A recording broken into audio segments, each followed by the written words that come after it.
Good morning అందరికీ. రీసెంట్‌గా మనం ప్లేన్ క్రాష్ చూస్తున్నాం. సో, ఒక 4 days back Azerbaijan plane crash అనేది కజకిస్తాన్‌లో జరిగింది. సో, కొన్ని సోర్సెస్ ఏం చెప్తున్నాయంటే Russian anti aircraft missile system అనేది అజర్‌బైజాన్ ప్లేన్ క్రాష్‌కి కారణం అని చెప్పేసి కొన్ని సోర్సెస్ చెప్తున్నాయి. బట్ నిన్న జరిగిన సౌత్ కొరియన్ ప్లేన్ క్రాష్ ఎలా అంటే థాయిలాండ్ నుంచి సౌత్ కొరియాన్ యాక్చువల్లీ ఆ పర్టిక్యులర్ ప్లేన్ ఎళ్తుంది. సో, సౌత్ కొరియాలో ల్యాండ్ అయ్యేటప్పుడు క్రాష్ అయింది. ఎలా క్రాష్ అయింది అంటే అక్కడున్న కొన్ని సోర్సెస్ ప్రకారం ఏం చెప్తున్నాయంటే ఆల్రెడీ అక్కడున్న ఎయిర్ కంట్రోల్ సిస్టమ్ అనేది వాళ్ళకి చెప్పారంట.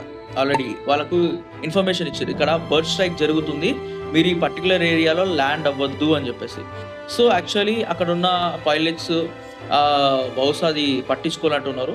సో, పట్టించుకోలేనందువల్ల వాళ్ళు అలాగనే వచ్చిర్రు. ఆ బర్డ్ స్ట్రైక్ అవ్వడం వల్ల ఈ ప్లేన్ క్రాష్ జరిగిందని చెప్పేసి కొన్ని సోర్సెస్ చెప్తున్నాయి. సో, ఈ పర్టిక్యులర్ 2 ప్లేన్ క్రాష్ జరగడానికి ఇంకా ఏమైనా ఉందా అని చెప్పేసి